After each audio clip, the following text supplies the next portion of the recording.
जीवन में सफलता पाइबा सेते पर्यंत चेष्टा करंतु जेते पर्यंत आपणक परिचय आपन को देवा पड़ो।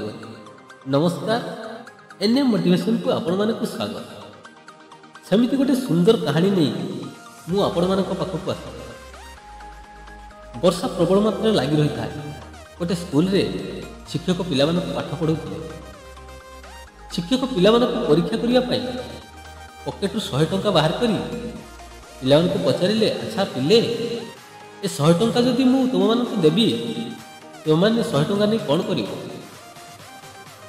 प्रत्येक पिला को पचारे, प्रत्येक पिला कहले सर 100 टंका पाइले आमे दुकान किसी किणी खाइबु।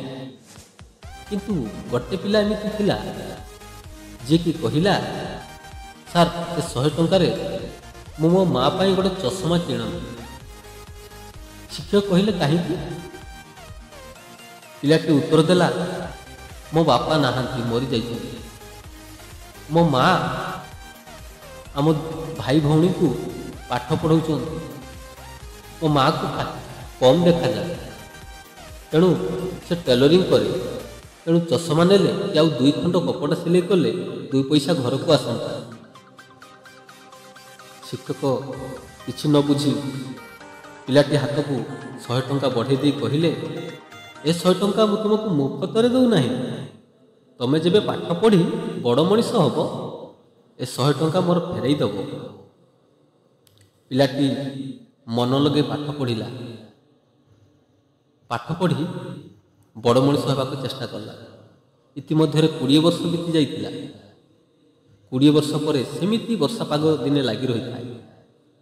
गोटे लालीबती कार आसी स्कूल सामना रे छिड़ा ही गला। आ कारु कलेक्टर सार बाहरी आसिले। कलेक्टर सार बाहरी सीधा सही शिक्षकों क्लासरूम को पशिगले। शिक्षकों चरण तले पड़ी शिक्षकों को कहले सार एई नियंतु आपण 100 टंका। मु सही पिला जहा को आपण 100 टंका से दिन देइथिले मु आज कलेक्टर हो जाइछि। शिक्षकों को छाती कुंढे मोट हो गला। तो बुझे तो बंधु माने जीवन में सफलता पाइबा पाई सेमिति संघर्ष कर चल। आशा करती ये छोटे भिडियोटी आपण मानकु किछि शिखैथिबो। तेणु भिडियोटी यदि भल लगी लाइक करेंगे, कमेंट करेंगे, शेयर करेंगे। भिडियो रे नुआ थिले चैनल को गोटे सब्सक्राइब करदेवे। रहुछि पुणी देखा हबो आ गोटे नुआ कहानी नुआ भिडियो रे। सेति पर्यंत जय जगन्नाथ।